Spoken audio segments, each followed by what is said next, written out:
Hi everyone, this is Rev Kymmi. Thank you so much for joining us. And I'm Dr. G. And this is Season 1, Episode 5.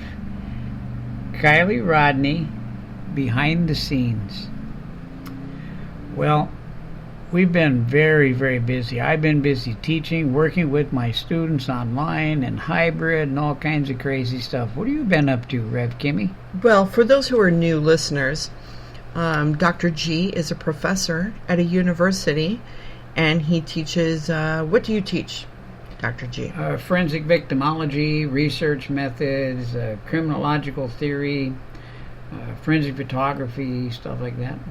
He's also had a TV series on Oxygen called Smiley Face Killers, The Hunt for Justice, which you guys can watch right now on Prime Video.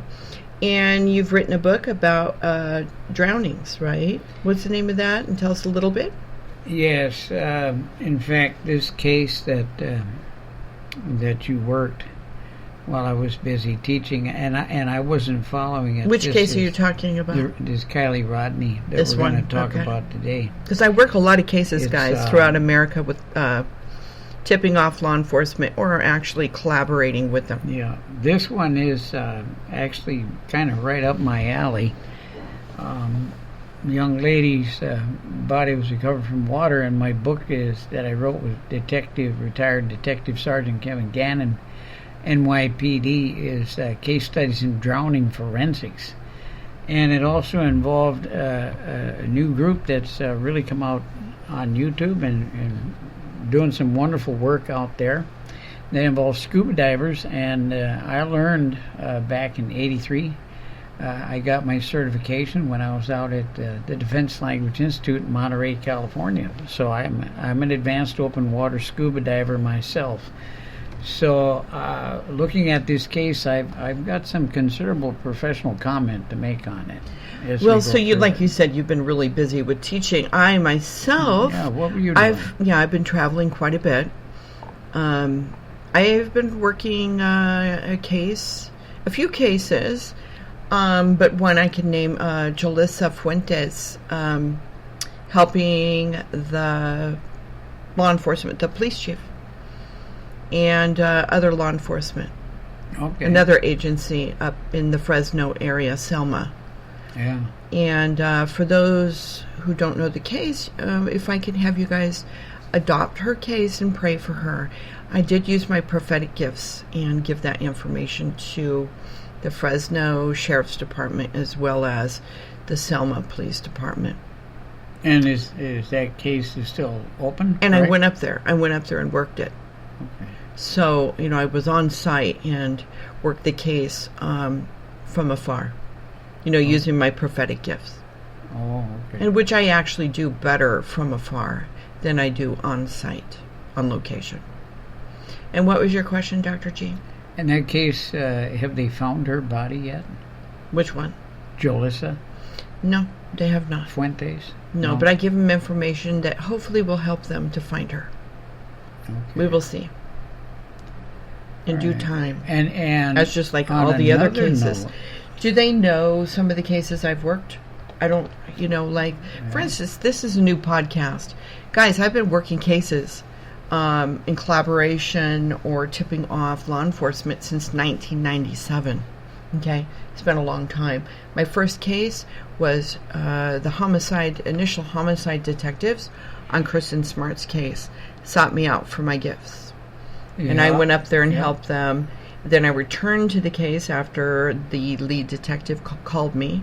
I'd hop back up on the case in January 2021 and, tipped him off that she was buried under Ruben Flores' Arroyo Grande house, as well as I saw landfill. So that case right now is going to have closing arguments.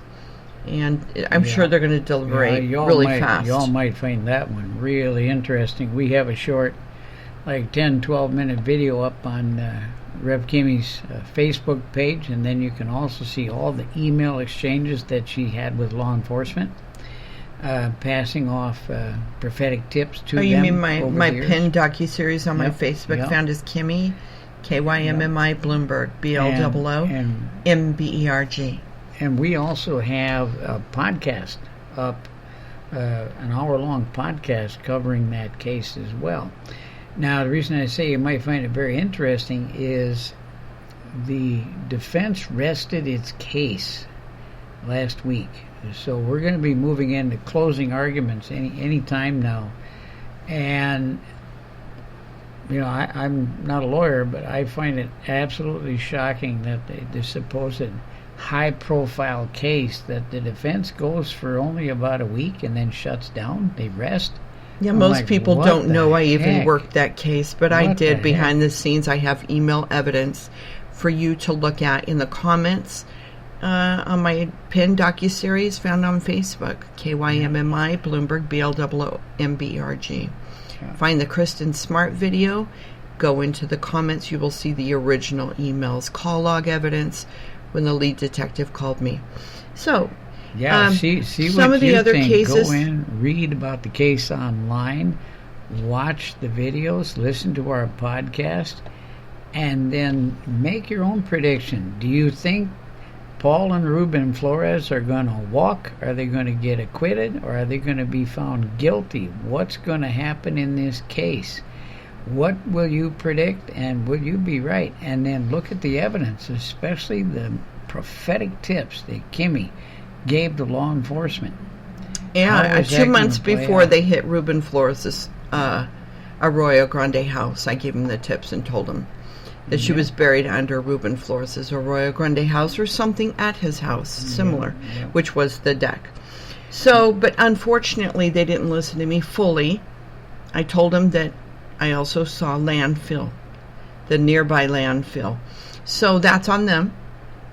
They went ahead and tried the case without a body. Yeah. That's not on me. That's on them. That was their choice. So anyway, so the other cases, just so, because people don't know, this is a new podcast. They're unaware of the fact I work on a lot of cases you guys have heard in the news. For instance, well, number one, I have a very good reference, law enforcement reference for all law enforcement agencies throughout America. He works, how do I say this? He's confidential, but he holds one of the top positions in charge of the detectives division at a major Los Angeles law enforcement agency. I'm trying to be very vague. So anyway, so when I work with the other law enforcement agencies throughout America, they know this person's name and email address so that they can talk to him. Worked Kristen Smart's case in 1997 and returned to it January 2021 after the lead detective contacted me. I worked with the sheriff, Rick Singleton, in Alabama, directly on the escape case of Casey White and Vicky White.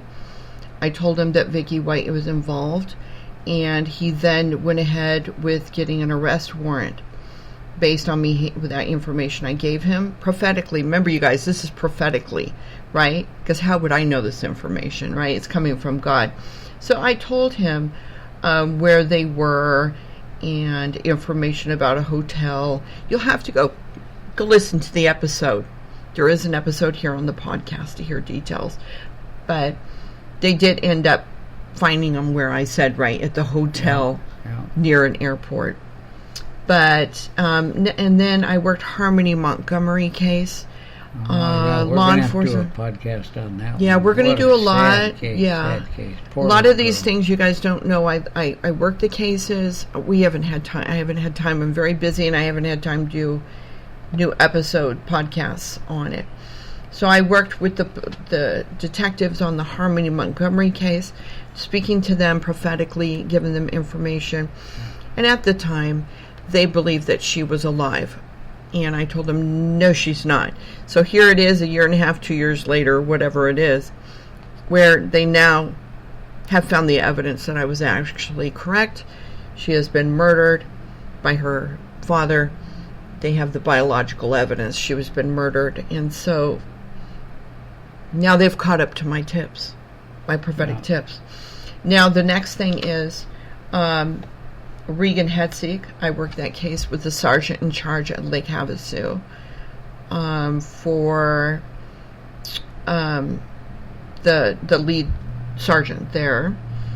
Then I worked also a case in Santa Clarita for a homicide detective for Sheriff's Department. Then I also pointed to law enforcement, Los Angeles Sheriff's Department, on the Jennifer Michelle Lorber case. I think we've done a podcast on that. Yeah. In Malibu, California. I was in Santa Clarita, California, and I saw a picture of her that she was missing. And instantly the Lord showed me that she had committed suicide. She is off Paradise Cove in the ocean and committed suicide. She's by the cliffs. I called it in, reported it. They went there the next day and found her exactly where I said, unfortunately dead in the ocean by the cliffs. Then next it was Abby and Libby, Delphi murders. I gave law enforcement tips about that came to pass. You can go to my video on my Facebook to hear about that case. Someday we're going to have time to do the podcast for these things. Then the Tennessee bombing, which I think we have a podcast. Yeah, we have a podcast on that, yeah. And then Orrin and Orson West. I worked helping the police chief as well as the lead detective at Bakersfield Police Department and as well as California City lead detective. And then there's a lot more, but that's enough. People need to understand I do this. I've been doing it since 1997, and it is accurate information time and time again because it's God. It is not me. I am a Christian reverend. I am not a psychic or a medium. It's a prophetic gift that you can find in the Holy Bible. That this is for ministry that so happens to work on missing person cases. Yep. Okay. And back to the case at hand. Kiely Rodni. A sad case that just wrapped up in August. We're looking at Northern California, up there by Truckee, Prosser Creek Reservoir to be precise. And very interesting case. And like I said, I wasn't tracking it, but you were, Kymmi. And working with law enforcement, and I wasn't aware of the emails, the prophetic tips that you were sending back and forth, but after the fact, and I asked you, where are they at with that? In fact, I just had a look today to see if they even made an arrest in this case. But it all started on August 5th, and we're talking up there, the area by Truckee, and a big party out there. August 5th, 6:08 p.m. I'm going to run through the timeline and some real key points here. And then I want you to actually read some of your email tips so folks can see just how phenomenal some of these other cases and podcasts we talk about, like Casey White and all that, and pushed him in the wheelchair. I mean, this one here is absolutely phenomenal, folks. So 6:08 p.m. on August 5th, Kiely is spotted and recorded on closed circuit, security camera at a business in Truckee. At 11:30 that night, she's at the party, and she texts her mother and says that she plans to leave the party in about 45 minutes and come straight home. Her mother says, "Be safe, I love you," and she says, "Okay, Mom, I love you too." Well, about an hour later, remember that's at 11:30, is her last text. At 12:33, her phone pings near a campground and then shuts off. And later that day is when the family reports her missing. Now, this is important, and this is going to seem like a lot of detail, but this is very important to this story, what I'm going to share with you now. The events over the next couple of days. And we see similar, thorough, you talk to my partners, Kevin and Anthony and Mike, about the cases we worked, and there's You mean you worked on your TV show? the smiley face stuff, and you'll see some really lackluster, less than 50% initiative in my book efforts. But in this particular case, I mean, check this out. She is reported missing on August 6th. And already later that day, law enforcement authorities opened a file on her disappearance. Now, granted, she's not an adult, and thank God she wasn't 19 or 20, because as an adult you have a right to go missing, and they would have waited weeks probably. But that's August 6th. So by August 7th already, the Placer County Sheriff's Office had established a tip line for her. And they had already sent out ground crews and helicopters to look for her, and they didn't find anything. And this really blows my mind. The FBI joined the search already. I mean, we're only a day into this. I couldn't find much for activity on August 8th. August 9th, helicopters from the California Highway Patrol and the Placer County Sheriff's Office continued aerial searches for her and her vehicle. And they continued searches of Lake Prosser by boat. They also had land-based search parties near the shorelines of the lake. Nothing was found. August 10th. You ready for this? This is the 10th. She's only been missing 4 days. Okay? According to a press release from the Placer County Sheriff's Office, and there were several sheriffs, counties involved. Placer County Sheriff's Office, the search had swelled to 265 personnel. That involved the California Highway Patrol, the FBI, Department of Homeland Security, the Truckee Police Department, and the sheriff's offices from 3 local counties. Wow. 5 days into this disappearance, they'd already had 500 citizen responses or tips, more than 7,000 hours of personnel involved in this. Helicopters had scanned the immediate area as well as nearby Highway 89 and Interstate 80. Now, there was a search of a campground and some evidence was taken, but we don't know what was found. I'm going to skip over the burial site that was looked at on the 13th. It turned out to be a dog. This is interesting. She was supposed to be wearing that black outfit, but then they found a video showing that she was wearing a shirt that said Odd Future, a white sweatshirt with pink lettering. So that would change things. Now, August 15th, so now we're only talking 10 days, right? And they're still searching like crazy for her. Now they're up over 9,000 hours of search time. And it involves Placer County as well. And they're recording over 19,000 hours just in that agency. And the reward was bumped up to $75,000. Now, that is August 15th. Did you say $75,000 for a reward? The reward for I don't Kiely. even pay attention to rewards anymore. Yeah. Because I have found firsthand that they don't exist. Yeah, it's crazy. And I know that AWP also feels the same. Yeah. I really, it's really they're not real.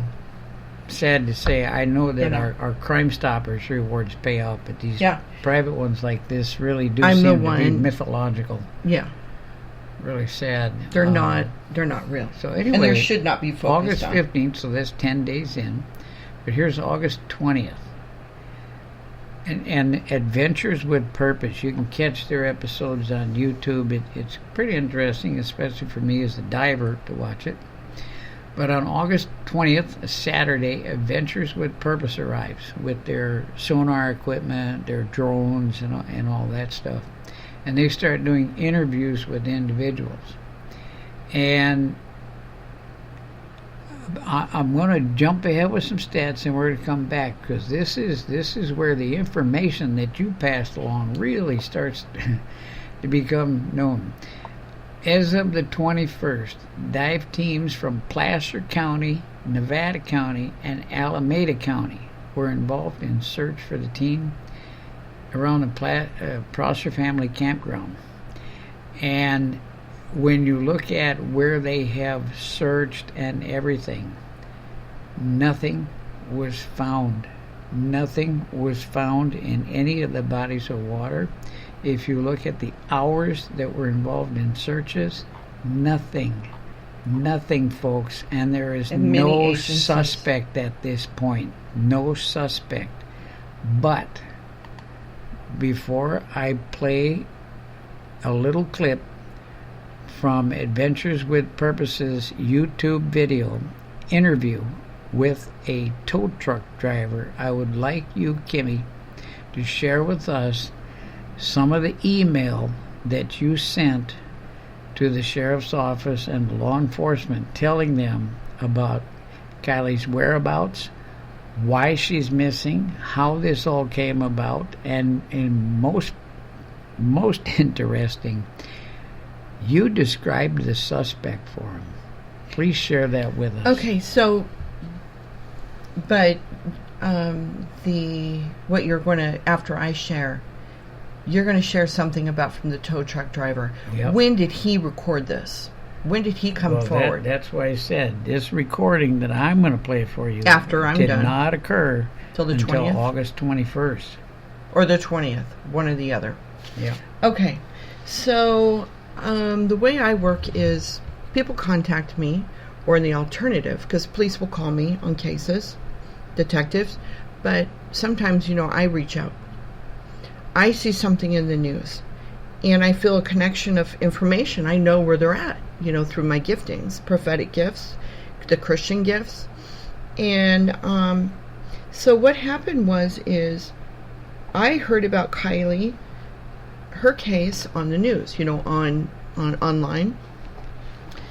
So I reached out to the 2 law enforcement agencies on her case, the lead, and then I guess Tahoe was also involved. There's 2, Nevada, and there's 2 of them involved. So I wrote them both, and to let them know, and I CC'd my law enforcement reference, because how can he be a reference if he's not getting CC'd on everything I'm communicating right with other law enforcement?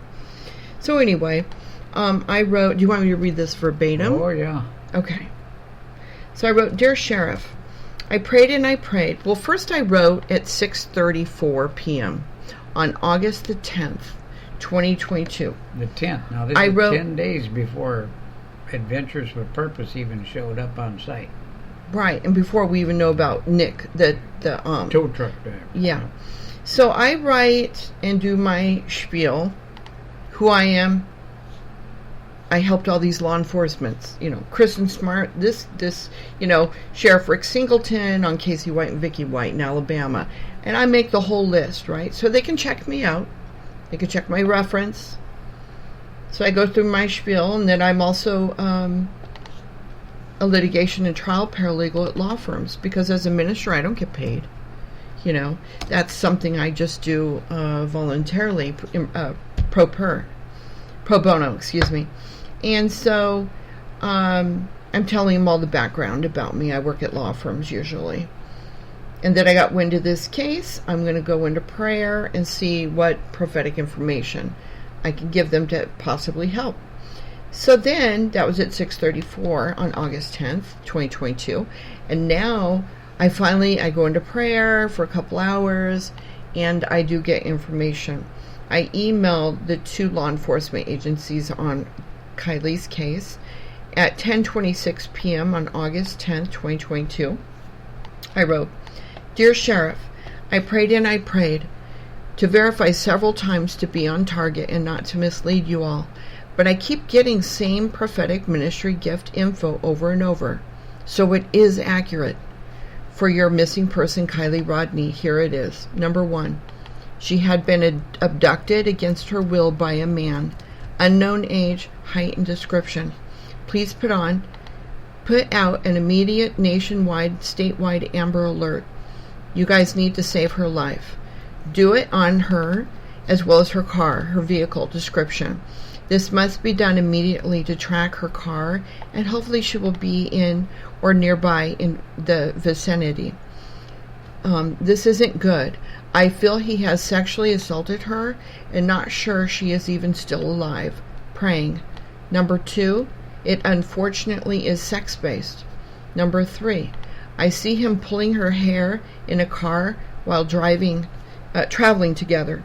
I feel she was in the passenger seat in her car, is what I'm talking about, and he is driving, holding and pulling on her hair to control her. This, number 4, this is someone she initially trusted, then boom, he turned on her. I'm not saying someone she knew, but could be her sweet, innocent, trusting a stranger who offered to help drive her home. Then boom, Dr. Jekyll and Mr. Hyde happened. He had ulterior motives. I feel he has dark brown hair, older man, like late 20s, mid 30s. I feel he is the low end of his BMI, which is skinny, for his height. He is not a good man, and I feel scared for her.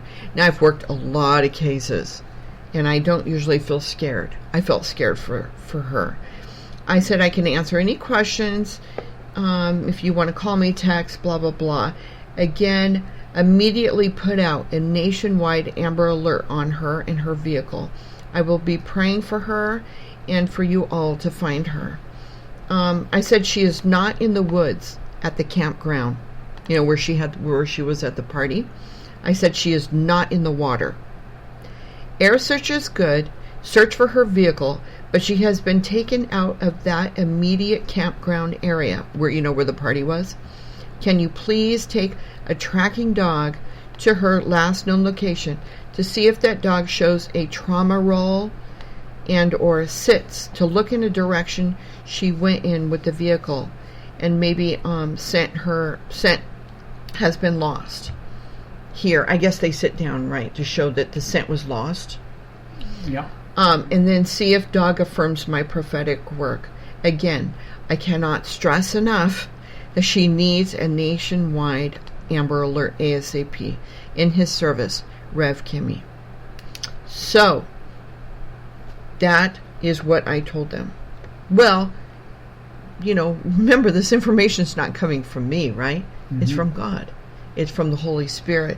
It's the prophetic gift from the Holy Spirit. So, let's take a look at, very briefly summarize. This is very important. You told us that this was a guy she trusted. He's driving.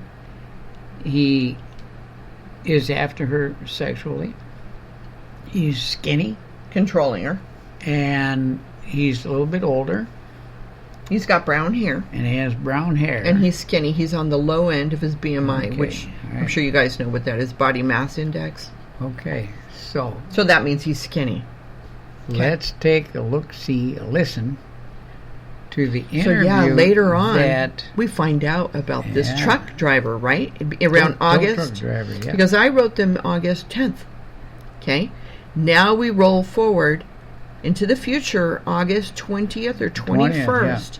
And AWP, Adventures with Purpose, interview Nick, the tow truck driver, okay? Yeah. So let's go ahead and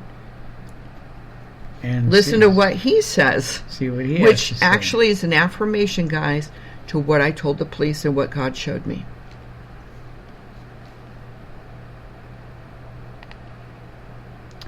And this is from their YouTube, and I'm at about 4 minutes and 47 seconds into the recorded video.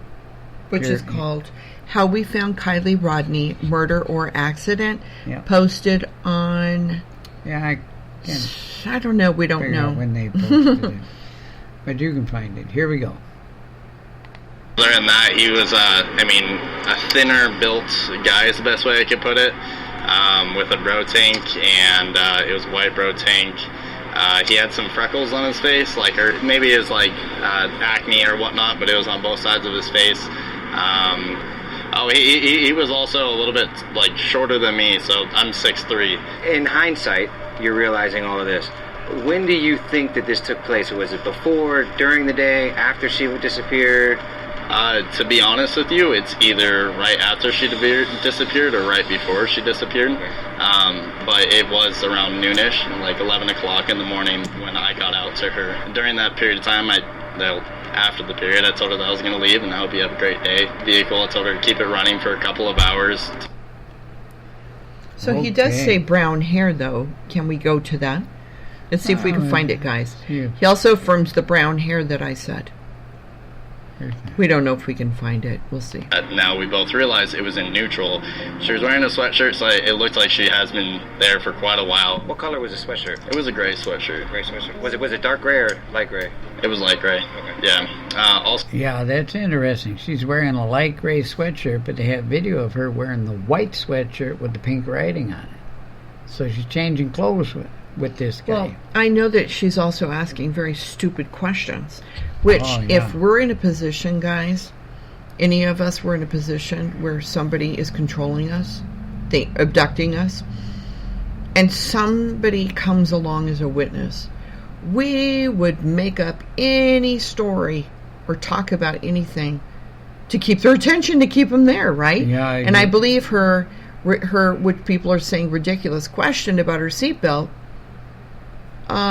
should also be a red flag to the witness there, the truck driver, that something's wrong. Yeah, you got to listen to that video. Yeah, and she's obviously stall tacting to keep Nick, the tow truck driver, there. She's asking him, the tow truck driver, how to properly hook up her seatbelt. And keep in mind, and you find this out listening later on as they discuss the recovery, she was not found seat belted in. And we'll get to where she was recovered, but she was not seat belted in the driver or the passenger seat. So there was a guy there that was with her at time being. He was wearing a black San Francisco flat top ball cap facing forwards. Brown hair that's sticking out just a little bit on the sides. It was kind of... Yeah. So there's the brown hair that Nick, the tow truck driver, is saying, as you can hear. And that's an affirmation now that's of what all told matches. Him. So 10 days earlier. So I wrote the police again. Yeah. And asking for, let's see. So on August the 11th, 2022, let's back up a little bit. This is the day after I wrote my initial, the email to them, right? Listen to this, guys. God gave me a prophetic vision of law enforcement finding, officials finding Kiely dead. So here's what I write. I see authorities will find Kiely Rodni somewhat off a highway main road in the vicinity where she went missing. Now she was. That's where the boat is, off a main road, right? Highway. They said she was found 300 yards from the campground. And I said that I see a lot of trees nearby, which there are trees around the lake, right? Yeah. That are off the main highway. I believe she was abducted by the male that I had reported to the sheriff in an email last night. This is sad. I was hoping she would be found alive. I see law enforcement kneeling down near her body and her covered body with a tarp. Now, kneeling down is the diver. He's in the water. He's right, has to go down deep in the water and kind of be on his stomach on the ground to look into the vehicle. And when you guys go and watch the video, when her car is being pulled out, her body is covered with a tarp. They cover the car with a tarp. So media or whomever do not see her body in the car. I said he abducted her, he attempted to rape her or raped her, then killed her and discarded her body off the road. So, the thing is that I believe, and I told the police later after they found her AWP found her car and her body. I said that I believe law enforcement, the officials did search the water. They cleared it. She wasn't in the water. I even say that in my email. She's not in the water, right? Yeah. She wasn't. I believe, because the police professional divers looked for 2 weeks and cleared it. They even told AWP when they arrived, do not go there. We've cleared that area. We know certain she's not. I believe what happened was her vehicle was pushed in later after they were done clearing the area. Later that vehicle was put in. Right? I mean, they cleared the area. You're watching the police, right? They've cleared it. They're gone. Okay. So now let's put the body where the police already looked. They're not going to go back and look, right? But they didn't expect AWP to do their own thorough search. Yeah. Adventures with Purpose divers, they put 2 boats in the water at about 10:40 a.m. on August 21st. And by 11:15 a.m. that same morning, they had identified, both by description, seeing it as well as the license plate on it, and noticing that there were human remains in the vehicle, in the back. By 11:15, they did that. So you're 35 minutes from being on site. And when you talk about all, I read that before, all the different dive teams from 3 different counties that had searched this area, and that vehicle was not there.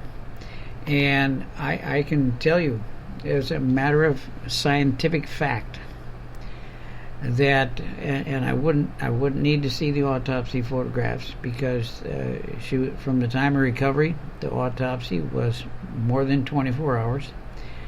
But I would be able to, or my colleague that wrote the book with me, Kevin Gannon, Detective Gannon, we could look at the body recovery photographs, and all I would need to see are the hands and the face and the arms. Are the arms and legs in rigor? Is the neck in rigor? Is it coming out? Is there skin slippage? What is the extent of washerwoman hands? Wrinkling of the skin and degloving on the hands. When did the feet? hands start to deglove? Now, if you guys don't know what that is, I hate to say it, but if we're in water and we're dead, after X amount of time, believe it or not, our skin comes off the hands. Yeah, if you were to look at our book, so they call it degloving, right? Yeah, case studies in drowning forensics. I created a chart that is very, very useful. Dr. Cyril Wecht has looked at it. He liked it. Other detectives and medical examiners have found it quite useful. It's Appendix D, and it's based on land. Usually something that's buried in the ground can extend the rate at which the body decomposes by up to 8 times. If it's a colder environment, that will slow down the process as well.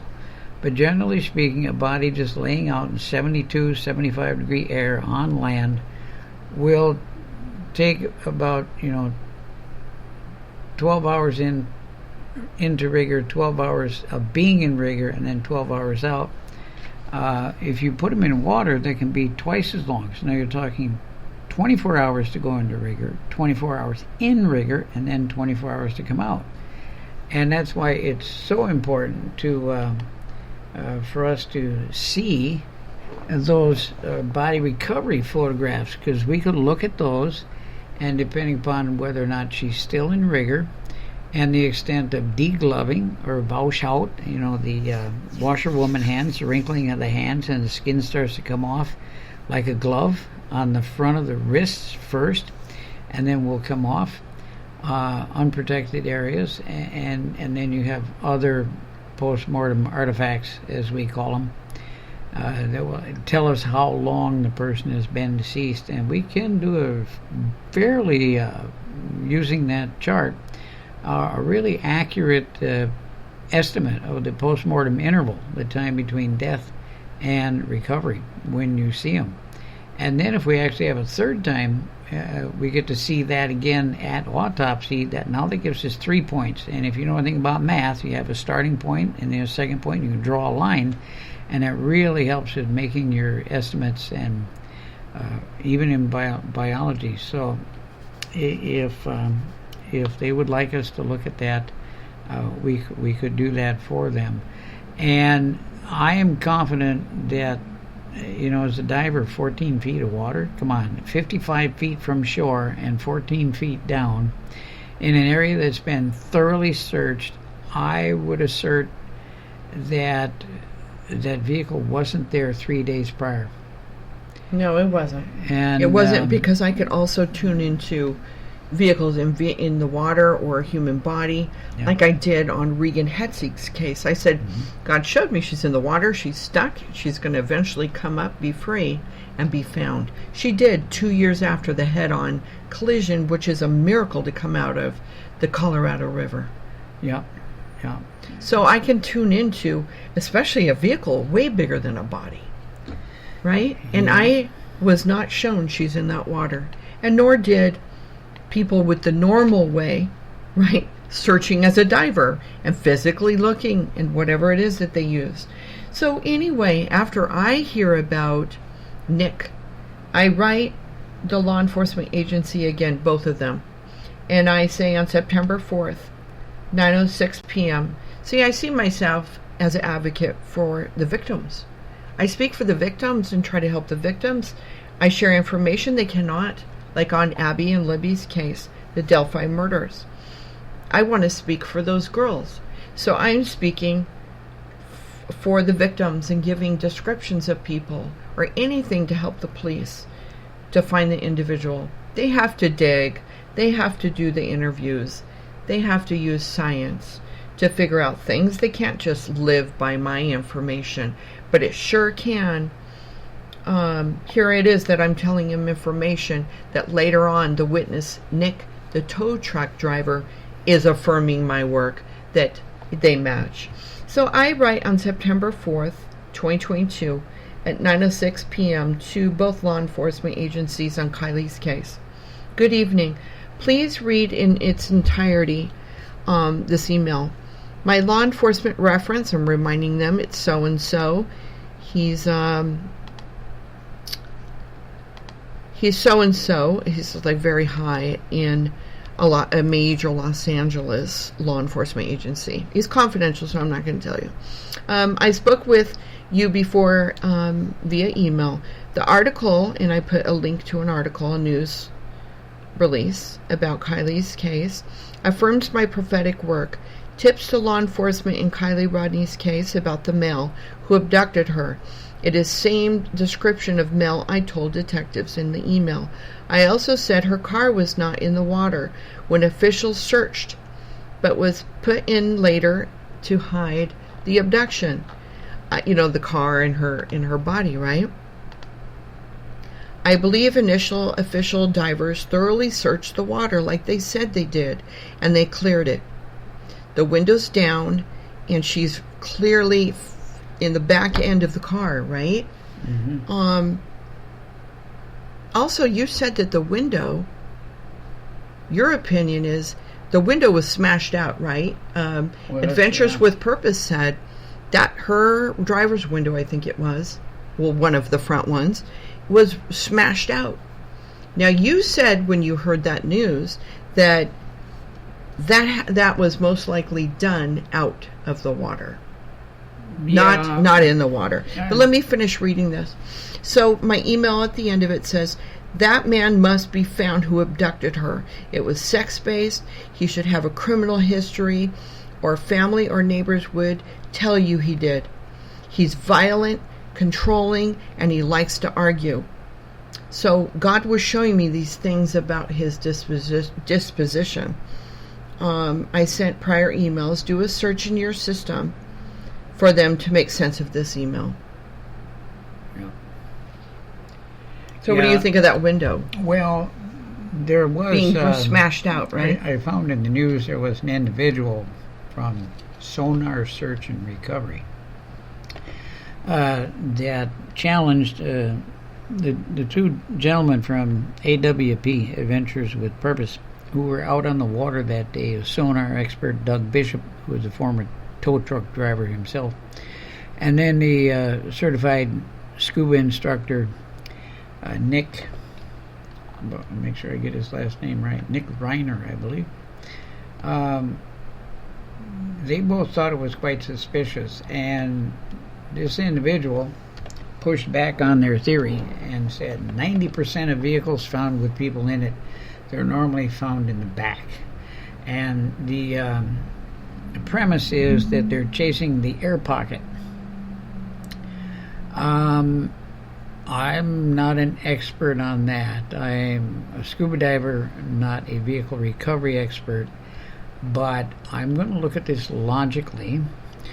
If the vehicle is nose heavy, front wheel drive and so forth, and falling into the water, the tires are going to keep it somewhat buoyant.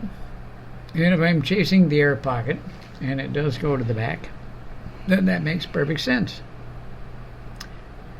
But we have a problem, Houston. What's that? The first one is the passenger side front window is broken out. And if you recall, when she was seen with the individual, he was driving and she was sitting in that seat. And that affirms what I said as well. I said she was in the passenger seat and he was driving her car. Was that because she locked the door, pissed him off, he broke the window to drag her out of it? Now here's another thing. So now we've got one window that's broken with water gushing into it. The second thing is the back windows were partially down. One was the driver's side rear window was halfway down. So where's this mysterious fictitious air pocket now? You have two windows on opposite sides that are letting water into the vehicle.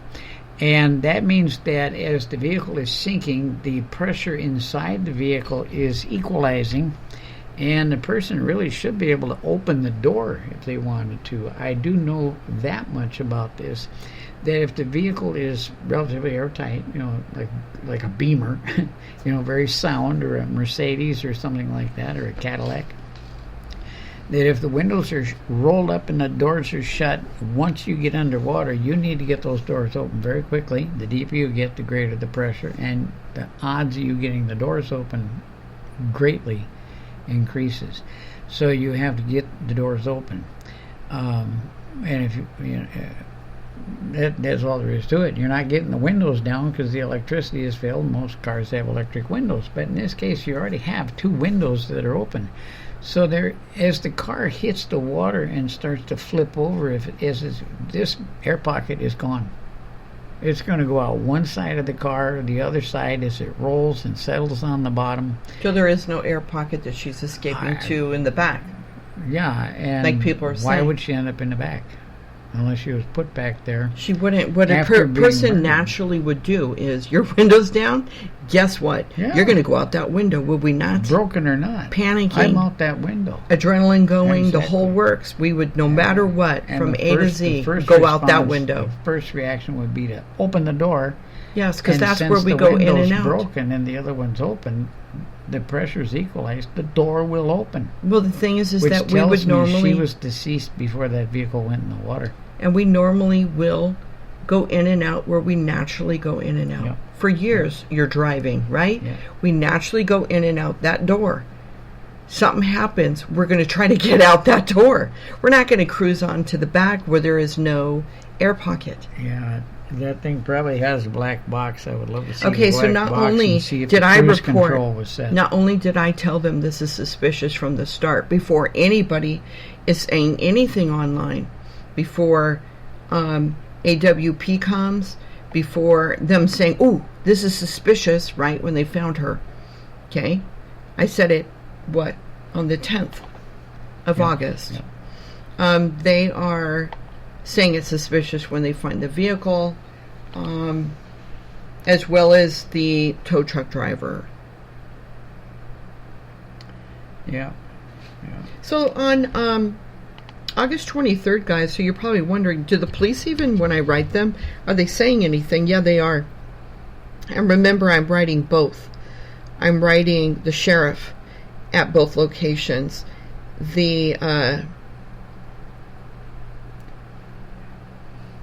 So, what did they tell you? You mean when they wrote me back? Yeah. They said to me on several emails, they acknowledged what I was writing to them. They said, thanks for reaching out and providing the information. Your email has been forwarded to our investigators assigned to this case. And so that was August 23rd, 2022. And then I get, because I'm communicating again, which I read them to you. And on September 6th, 2022, at 12:16 p.m., I get another one from the Sheriff's Department on Kiely's case. Your email has been sent to our investigative unit, because I am stressing to them they need a deep dive here. They need a deep investigation. That my story matches the witness, the tow truck driver, etc. So I really pushed for it, for Kiely's sake. She can't speak. My giftings, I see what happened. So I speak. I feel I speak and represent the victim who can no longer speak. I did that on Abby and Libby's. I've done it on so many cases. Kristen Smart, a lot of them. And that is my perspective and where I come from and why I do what I do. Yeah. Before we wrap up here, I'd like to say that this typically, I'm trying to focus on my teaching now and research, but this is one of those cases where the expertise that Gannon and I have developed and that we've presented in our book could really, really be used by law enforcement. And we typically do not reach out to families or law enforcement. We let them come to us because as a victimologist,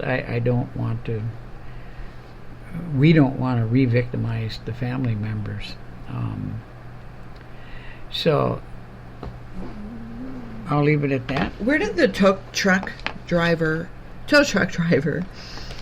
find her? Because I said she's not in the vicinity anymore at the campground. Didn't he say that he had a tie to Boca? Well, yeah. Which is a 14-mile drive from... Yeah, that is quite interesting. It's a 14-mile... We checked it. It's a 14-mile drive. If you were to drive from Truckee, the campground where the party was, over to Boca. Well, okay, yeah, and you look at the timeline. So that's also accurate in the affirmation. Her phone went that he saw her over at there. 12:33 a.m. And a presumption could be made that that's the time at which she entered the water and the phone stopped. But, however, the tow truck driver, Nick, encountered her and this other guy and her vehicle, because he said he's got front and back and audio, video, everything. So it's quite clear that it is her and her vehicle that he encounters up at Boca, which when I measured it is 4.96 miles as the crow flies from where she was recovered or last seen at the Prosser family campground. And taking what looks like the most direct route that the average person could take is 14 miles. But if you know how to do it and can get cross country without getting back on Interstate 80, you can get it to 15 miles, weaving your way past the lakes and everything. But still, as the crow flies, he encountered her 5 miles away from the campground. But then, remember, the vehicle was found in the water 300 yards from where the party was, 55 feet offshore and 14 feet down, which means Right, If after you look it at was the thoroughly timeline, searched. she had to have been sober at the time the vehicle entered the water back at the campground. So she somehow got 5 miles away as the crow flies, and then got back 5 miles and ended up in the water. That's an abduction. That's not some stupid drunk 16-year-old girl out driving around and mistakenly takes a left turn when she should have done a right. That, you can take that theory and throw it right out. This is an abduction and a homicide, and thank God that's the way the law enforcement is treating it out there. Yeah, I think it's really nice. They responded twice to me that they were submitting my emails to their investigative unit, to the lead detectives, for a deeper dive, into what I'm talking about and what Nick said, the tow truck driver. Yeah, and on that note, let me hit that one more time. Folks listening to this, if you're out in that area, the suspect is described by Nick and incorporating Rev Kymmy's prophetic tip as well. The encounter was on August 6th, about 11 a.m. He had short brown hair sticking out from underneath his baseball cap. And given that Nick says he is 6'3", and in the video you can see where he puts his hand out in front of him, that means that the suspect is likely between 5'9" and 6 foot. He's a thinner built guy with freckles on both sides of his face. He doesn't tell us exactly if the young man that he's talking about is white, Caucasian, Asian, light-skinned, African-American, Hispanic. He doesn't let us in on that, but he does say that he has freckles on both sides of his face. He was wearing, and this is indicative, he might like to wear these all the time, a bro tank shirt.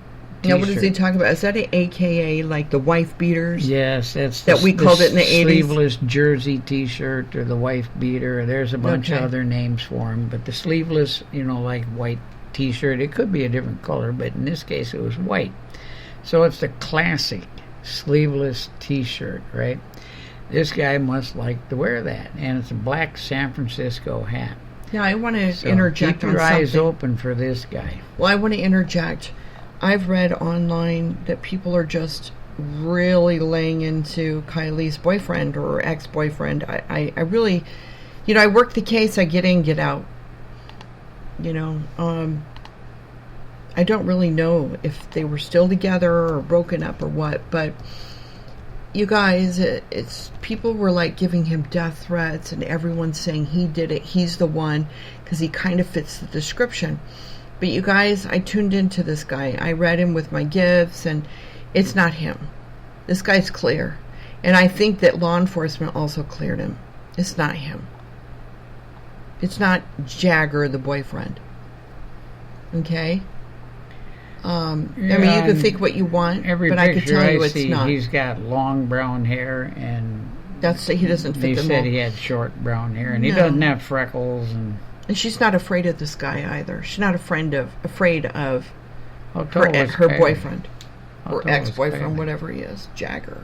Is that his name, Jagger? I don't know.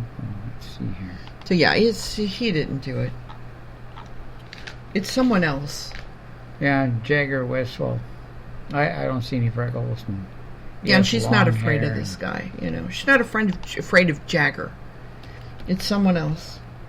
Yeah, that's typical though. They go for family, husband, boyfriend. That's where they start. Someone she trusted to drive her because she had been drinking. But as we know, given the timeline, she was sober when she went. She's 5'7", and in the pictures I see, he's maybe 5'8". So he's probably a little on the short side to fit the description that Nick see him said with the baseball cap. Yeah, he's too short to make. I cleared him. He's not. He didn't do it. The tow truck drivers. People should leave him alone. Yeah, he probably needs our prayers. Before we go, I got one more little clip here, and this is Doug Bishop from Adventures with Purpose. In the boat, shortly. He's trying to be very discreet. He doesn't want to create a ruckus and get people on shore clamoring out there and that they found her, screaming in. The moment they found her, and this is the moment that the body was recovered. And what's important here is, like I said, 300 yards from the party, 55 feet offshore, 14 feet down, in an area that has been searched by the dive teams from 3 different sheriff's offices or 3 different counties. Airplanes, helicopters have gone overhead, and now they roll in and find it in 35 minutes. That's telling right there. Now listen to it wasn't there before. Listen to his reaction to this. Let's assess our situation. 18 different agencies. Over 19,000 man-hours have been put into this. Not a zero vehicle was found in this reservoir. Christy Smith. Interesting, huh? Interesting. Yeah. And you know what? I believe the divers. If they say they cleared it, before AWP. Yes. I believe them. Yes, and that reminds me very much of what you've told me about a case that at some point we'll have to do another podcast on.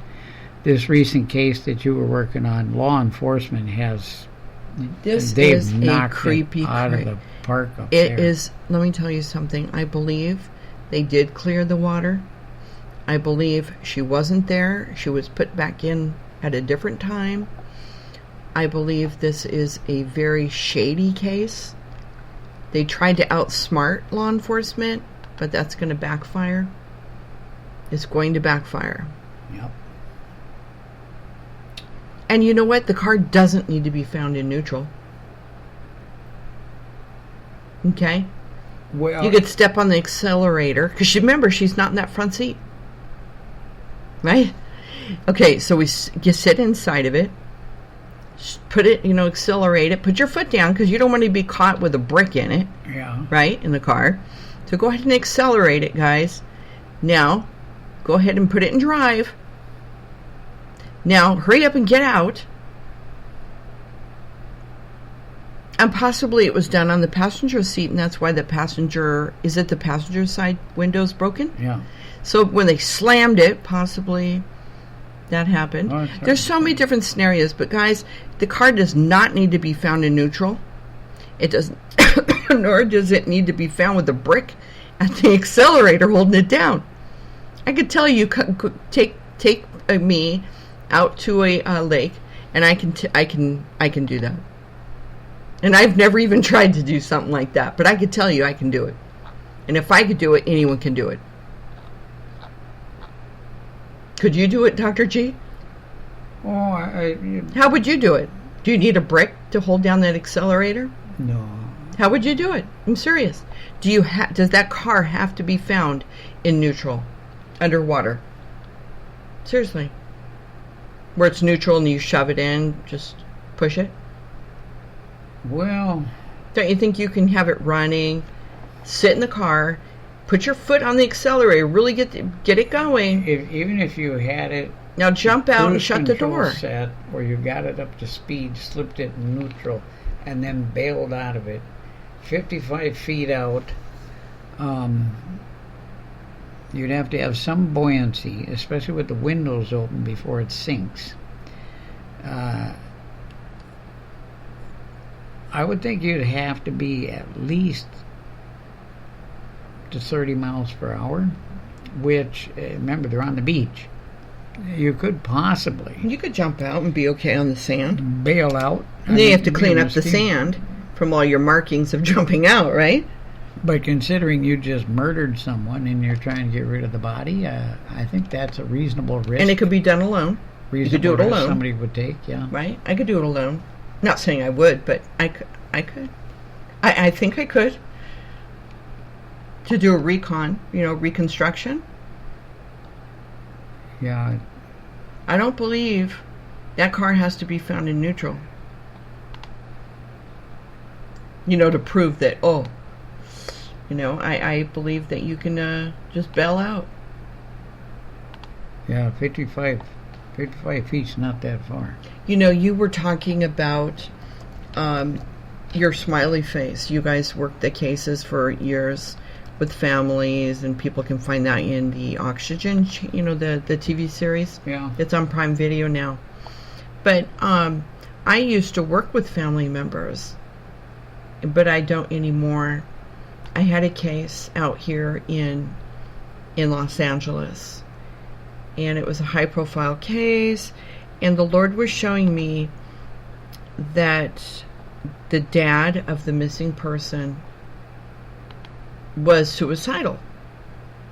So, of course, as a Christian reverend, as I am, I've had training with regards to suicide. So I asked him, you know, are you feeling suicidal? And he's like, yeah.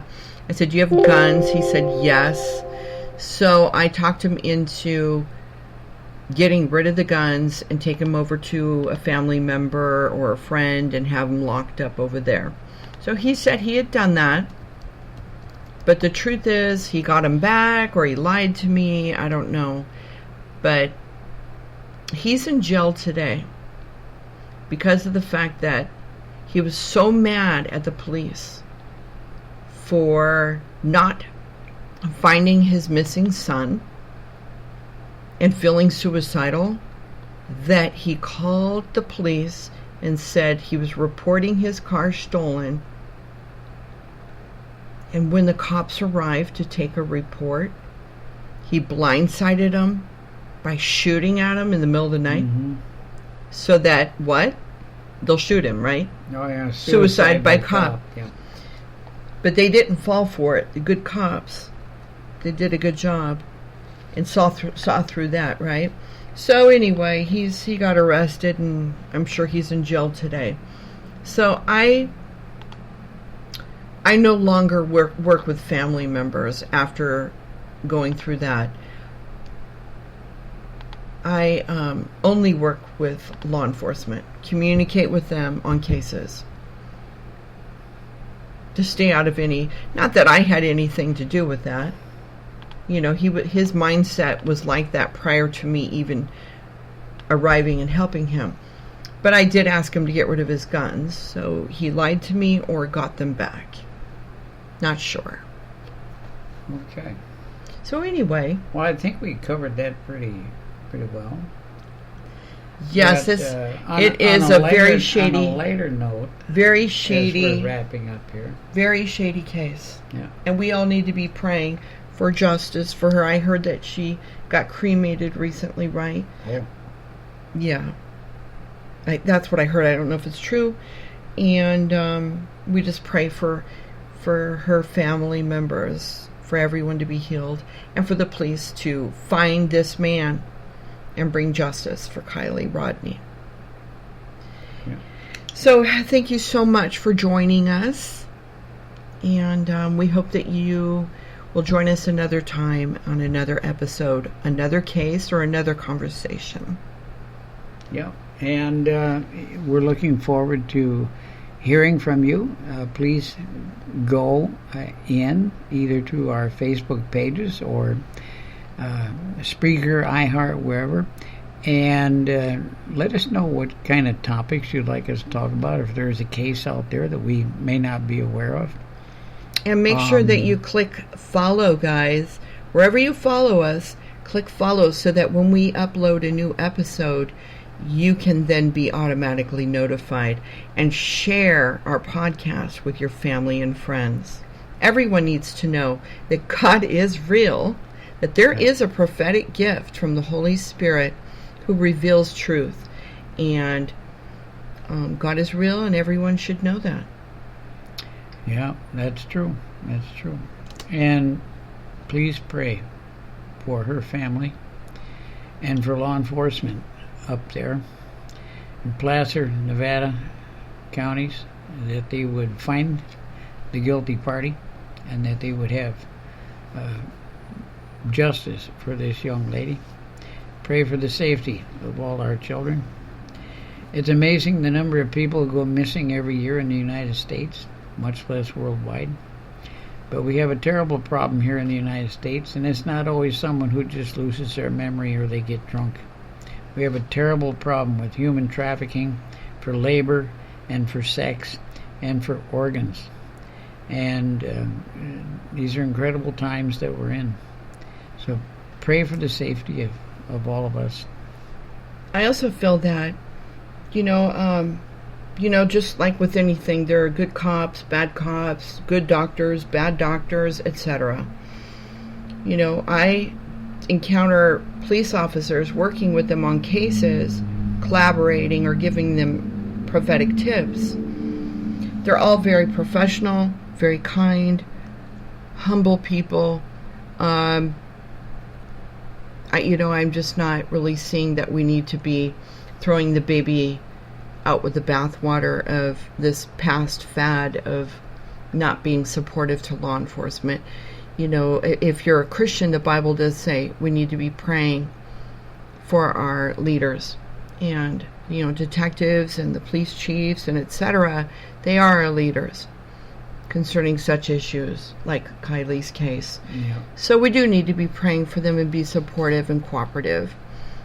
So that's all I wanted to say. Not everybody is bad. And because of the recent trends in the last couple of years, not just COVID, but other issues that have affected the strength and morale of law enforcement agencies. Yeah, you teach. Yeah. You educate. Many of these police departments enforcement are working at just severely understaffed levels. Like, I know of one that's running at about 35% of what they should have in the field, running patrol. If anyone were to go sick, then all of a sudden they're down.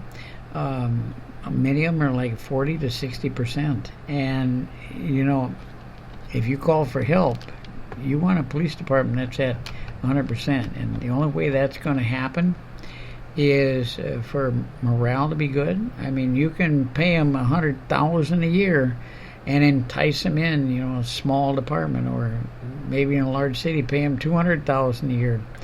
But it gets to a point where an officer, regardless of their religious background, their race, their creed, their gender, whatever, can only take so much being put down.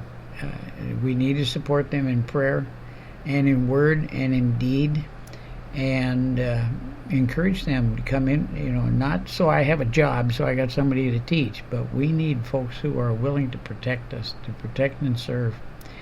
And keep that in mind when you call for help. Yeah, we did that the other night. We called in a possible drunk driver.